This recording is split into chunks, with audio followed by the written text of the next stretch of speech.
Ciudadana. André, qué gusto que esté aquí con nosotros. Esto es WQ Noticias de WQ Radio en la 102.1 FM, junto a mí, mi colega y partner Paul Tutibén. El proyecto de ley para desarticular la economía criminal vinculada al conflicto armado interno, constitucionalmente hablando y desde su respetable punto de vista, ¿reúne o no los requisitos para ser llamado proyecto de ley económico urgente?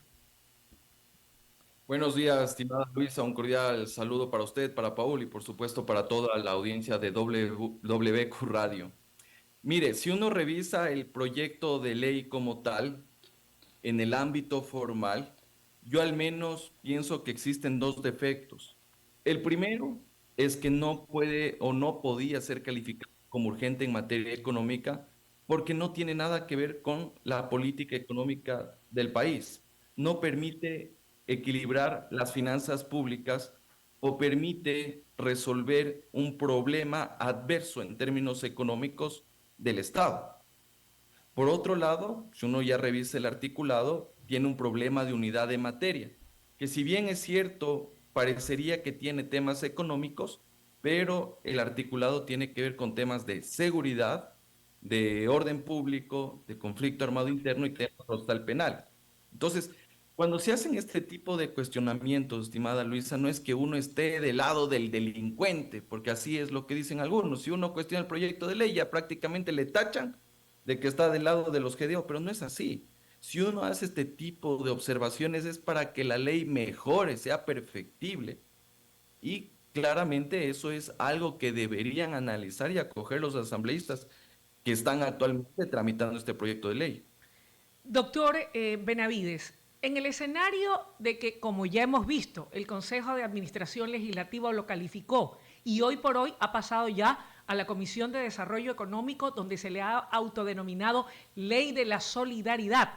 Esto en función de que se espera que la empresa privada o que las personas naturales o jurídicas puedan, si quieren, hacer donaciones o recursos para la compra de equipos, de tecnología, de armamento a la fuerza pública, a la Policía Nacional y a las Fuerzas Armadas. Pero más allá de aquello, a cambio de réditos tributarios, más allá de aquello, de no hacerse esos cambios que usted precisa, ¿qué consecuencias podría traer una vez que sea aprobada, de ser el caso, e implementada y entre en vigencia?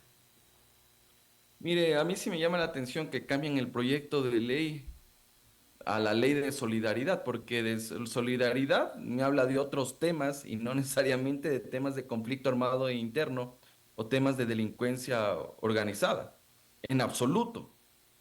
Entonces a mí me hace interpretar políticamente que de la comisión lo que va a salir van a ser reformas puntuales en temas tributarios respecto de las donaciones que pueden hacer personas naturales y jurídicas a temas de seguridad ciudadana. Y el tema penal quedará para otro lado. Entonces, si usted va a hacer eso, bueno, lo va a hacer porque entendió el problema de que el articulado tiene cierto tipo de deficiencias. Ahora, ¿qué es lo que yo esperaría? Yo esperaría que la Comisión de Desarrollo Económico escuche, que no se cierre. Si es que va a invitar a académicos, expertos, profesores universitarios que tienen algún tipo de reparo en contra de la normativa, que escuche para que corrija y que la ley salga lo más impecable posible para que no tenga ningún tipo de problema, como usted bien lo señalaba, estimada Luisa, en la aplicación y posteriormente en el control que pueda hacer la Corte Constitucional.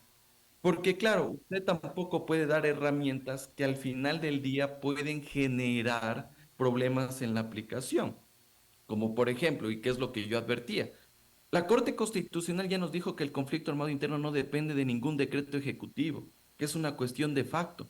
Pero en el proyecto de ley están diciendo que el presidente de la República tiene que dictarlo a través de un decreto ejecutivo. Y el problema aquí que se da es que usted cuando haga eso va a aprender, va a hacer allanamientos, va a procesar a un montón de gente relacionada a estos grupos de delincuencia organizada. Pero ¿qué pasa si, por ejemplo, también el presidente a la par dicta un decreto de estado de excepción por conflicto armado interno? y supongamos que la Corte Constitucional le tumba este decreto de estado de excepción por conflicto armado interno y le dice, ¿sabe qué? No hay conflicto armado interno. Y usted hizo aprehensiones, detenciones con el primer decreto ejecutivo. Ahí usted está ocasionando una nulidad procesal y esos sujetos van a quedar en libertad. Entonces, por eso hay que escuchar y ver estos cuestionamientos para corregir y que no se den este tipo de situaciones. Entonces, es algo que evidentemente nos preocupa para que la policía y Fuerzas Armadas, jueces y fiscales tengan herramientas que puedan ser ejecutadas y que después no tengan ningún tipo de inconveniente. Doctor, ¿qué tal? Paul Gutiérrez nos saluda. Se habla de que esta ley de economía urgente para combatir la economía de las mafias aparentemente violaría 8 normas, supuestamente, 8 normas dentro de la Constitución. Es decir, que la Corte Constitucional aparentemente podría bloquearlo y le daría de baja. No tendría ese futuro que quiere el gobierno que se dé. Justamente eso es lo que hay que evitar, estimado Paul, que en la comisión, en el pleno de la Asamblea Nacional, se corrijan todos estos defectos. Ya la opinión pública, ciertos colegas ya han advertido que existen 8 problemas importantes de constitucionalidad que tiene esta ley, pero hay que corregirlo. Por ejemplo, en lo que tiene que ver con el procedimiento para juzgar, para procesar a estos delincuentes. Vea, no crea un procedimiento paralelo. Utilice el procedimiento expedito que ya existe en el Código Orgánico Integral Penal. Afine algunas cuestiones, pero hágalo bien. Ahí está una salida. Ya hemos solucionado un problema. Vamos con otro problema. Algunos dicen, ¿por qué vamos a crear tribunales especiales para sancionar a estos delincuentes? Estamos creando tal vez tribunales de excepción. Bueno, para que usted no tenga ese reparo, a los actuales jueces de corrupción y delincuencia organizada también denles la competencia para resolver los delitos en conflicto armado interno. Ahí se solucionó otro problema. En lo que tiene que ver con la prisión preventiva. Dicen que, bueno, para policías policías y militares no haber prisión preventiva, de acuerdo. Es algo que ya existe. Afine lo que ya está. Es, Y evidentemente, si usted quiere dictar como primera regla la prisión preventiva para estos delincuentes, hay algunos que dicen, sí, pero hay que ver que tiene que ser de última ratio, etcétera, etcétera. Bueno, lo que usted tiene que hacer es justamente afinar algunos conceptos en el Código Orgánico Integral Penal. Y con eso usted ya tiene la solución. Pero no se invente el agua tibia cuando hay cosas que ya existen. Lo que hay que hacer es solo es afinar los textos, afinar el articulado. Solo, mira, aquí en 3 minutos, en esta entrevista ya hemos subsanado algunos problemas de constitucionalidad que tiene ese proyecto de ley. Pero por eso, insisto, la comisión tiene que escuchar para que la ley no se vaya a caer en la Corte Constitucional. es decir, usted comparte la idea de muchos que no era necesario una nueva ley o un proyecto de ley, sino que se hagan reformas de forma parcial dentro de la Asamblea, existiendo incluso hasta mayoría por parte del oficialismo y esas reformas parciales podrían ser exitosas. Lo recomendable era una reforma de forma parcial o una nueva ley o un proyecto de ley. Es que la ley como tal tiene varios elementos. Por un lado, tiene lo del conflicto armado interno, de qué se debe entender esto en el marco de la delincuencia organizada, el bloque de seguridad, etcétera, etcétera. Pero después usted tiene reformas a varios cuerpos normativos, COIP, ley tributaria interna, etcétera, etcétera. Que esto podría ser a través del régimen ordinario, una ley ordinaria, sí, podía ser. Pero yo creo que aquí también la calentura no está en las horas, no porque es económico urgente, mañana ya se solucionan los problemas del país, ya mañana la ley y se está implementando, no. Eso conlleva incluso algunas situaciones que se deben también adaptar. Por ejemplo, usted ya tiene todo el marco jurídico del conflicto armado interno, perfecto, pero usted está creando judicaturas especializadas. ¿Sabe cuánto se va a demorar en crear las judicaturas especializadas para que los juzguen a estos delincuentes? Por lo menos entre 6 meses y un año. Entonces, ¿de qué te sirve haber expedido una ley en 30 días si a la final no vas a poder juzgar estos delitos porque no están creadas las judicaturas? Entonces ahí, mire, ahí tenemos otra deficiencia. ¿ya? Entonces ya tienes la normativa, pero el juzgamiento va a ser después cuando crean esas judicaturas. Entonces, como yo digo, hay cómo resolver esto con lo que ya existe. Y Doctor, creo que eso hay que hacerlo. cómo no, doctor Benavides, escuchando sus alocuciones, hay algo que quiero recoger y que nos queda claro, y yo sí estoy segura que es el sentimiento de todos los ecuatorianos. El espíritu o el deseo, el trasfondo de este proyecto de ley económico urgente que ha enviado el Ejecutivo busca poder reducir los niveles de inseguridad y de violencia y de esta manera poder garantizar ese crecimiento económico, dar paz, dar tranquilidad a todos los componentes de la sociedad para poder atraer la inversión extranjera, para que los nacionales podamos salir a trabajar en libertad, para que el comercio fluya sin la presión de estas mafias del crimen organizado y transnacional. No obstante, usted ha dicho algo y me quiero acoger a eso. El hecho de que, como usted bien lo decía, más allá de esta ley, habrá cosas que tomarán mucho tiempo en implementarse. ¿Qué está primero? ¿La ley o la Constitución? Uno. Y en ese mismo contexto, ¿hasta dónde el actual marco constitucional que rige al Ecuador, porque usted es experto constitucionalista, ameritaría hacer cambios o vía constituyente, que ya de plano, al menos de momento, está descartado por el Ejecutivo, por el Gobierno Nacional, o enmiendas constitucionales? Si esta es la vía, ¿cuáles son las que hay que cambiar y reformar ya para dar modernidad a la Constitución y que no sea una camisa de fuerza que impida al actual gobernante implementar todos sus programas y ofrecimientos de campaña? Respondiendo a su primera pregunta, estimada Luisa, siempre va a estar primero la Constitución respecto de otros actos normativos, llámese esto ley orgánica, ley ordinaria, ordenanza, estatuto, reglamento o decreto ejecutivo. Eso es parte de justamente vivir en un estado constitucional de derecho. Eso lo dice el 424 de la Constitución. Así que no hay por dónde perderse, porque algunos piensan todavía que estamos hace más de 50 años gobernados todavía por el imperio de la ley, cuando en realidad aquí lo que debe primar siempre va a ser la Constitución. Y por eso tenemos hasta un órgano de control constitucional. Yo creo que todos los ecuatorianos y todos los ecuatorianos de bien que queremos mejores días para nuestro país, queremos que el Estado en su conjunto, no solo el gobierno nacional, sino el Estado en su conjunto, vaya, persigue, sancione y castigue a estos criminales que arruinan la vida, que amenazan la vida de los ecuatorianos. En eso estamos de acuerdo. Pero aquí el problema, estimada Luisa, no solo es normativo. Que existen problemas en la Constitución, sí, existen problemas en la Constitución. Que existen algunos problemas en el Código Orgánico Integral Penal, de acuerdo. Pero eso no significa que no hay norma. Eso no significa que no hay regulación. El problema, estimada Luisa, es que es sistémico lo que está ocurriendo y que a veces uno no se da cuenta y solo se limita al ámbito normativo del Código Penal o lo que pueda decir la ley. Mire, nosotros para solucionar este problema necesitamos primero ¿qué? Un plan nacional de política criminal que prevenga el delito, que sancione el delito y rehabilite al delincuente. ¿Existe aquello? No. No, no existe.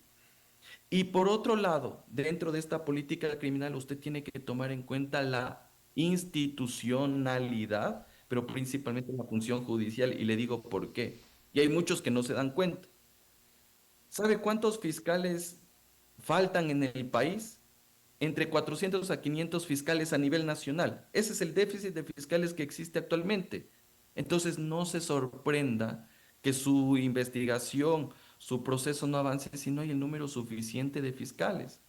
¿Que cierto tipo de delitos queden en la impunidad? Sí, porque el fiscal le toca hacer una prelación, o vas por el delito de asesinato o vas por el robo del celular. Tienes que privilegiar el delito más fuerte. Doctor Benavides, ¿quiere decir esto entonces que aquí no es el tema del marco constitucional, sino de aplicar correctamente el que ya nos rige, más allá de hacer alguna que otra enmienda? Porque el temor que existe entre la gente también es que mañana, sobre pretexto de que se haga una enmienda, una reforma o se convoque a una constituyente, y ojo, no me refiero solamente al actual gobierno, sino al Estado ecuatoriano como tal, como usted bien lo dice, para hablar con propiedad, termine creándose una nueva constitución a corte, medida y confección del gobernante de turno. Y resulta que terminemos en las mismas y sigamos adoleciendo de los mismos problemas de fondo y de forma. De acuerdo, y solo complementando la última idea. También recordemos, estimada Luisa, que existen un déficit de 200 jueces a nivel nacional. Entonces, claro, tú dices, no se persigue el delito, no pasa nada. Sí, el problema no es de norma. El problema es que también de política pública. Llamen a concurso de fiscales y de jueces. Ay, usted ya tiene una salida. ¿Ya?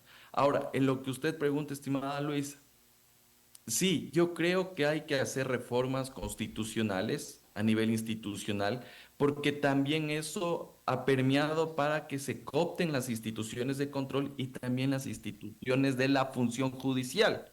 Y uno dirá, pero a nivel institucional, ¿cómo puede existir ese efecto? Y claramente lo podemos evidenciar. Consejo de Participación Ciudadana es el encargado de nombrar a los vocales del Consejo de la Judicatura. Y ese Consejo de Participación Ciudadana, ¿quién fue? El que eligió al señor Terán como presidente del Consejo de la Judicatura. Y ese señor Terán fue el que cooptó a algunos jueces para sus actividades delincuenciales o presuntas actividades delincuenciales. Entonces, miren, ahí estamos viendo todo el problema, cómo se da a nivel institucional y cómo puede calar a los procesos judiciales.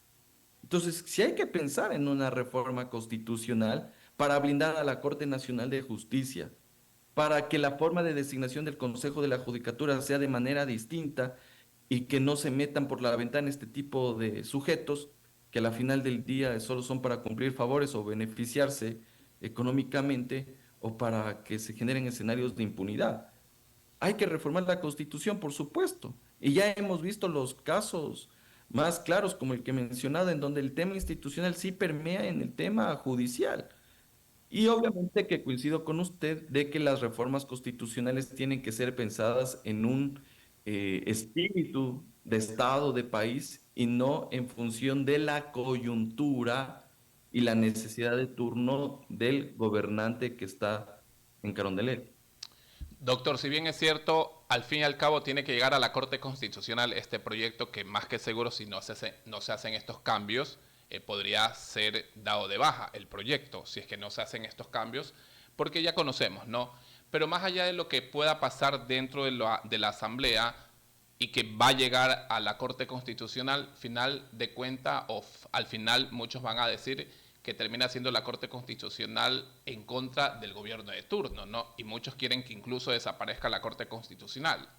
¿Cuál es su lectura si esto llega a pasar, ¿no? Y de los que muchos dicen que la Corte Constitucional debe desaparecer porque siempre bloquea los proyectos del actual gobierno. Mire, la Corte Constitucional es uno de los filtros que permite garantizar la vigencia del Estado de Derecho y de los derechos de los ciudadanos cuando existe alguna actuación deliberada, discrecional o arbitraria por parte del poder de turno, independientemente de la función que sea. Pero si usted piensa que la Corte Constitucional es pro delincuente, pro criminal, pro GDO, no ha entendido nada. Porque la Corte Constitucional también no es perfecta, no es indefectible, también comete errores, errores que yo les he cuestionado. Pero no porque cometa errores, la Corte Constitucional me la voy a tumbar. Ese no es el problema.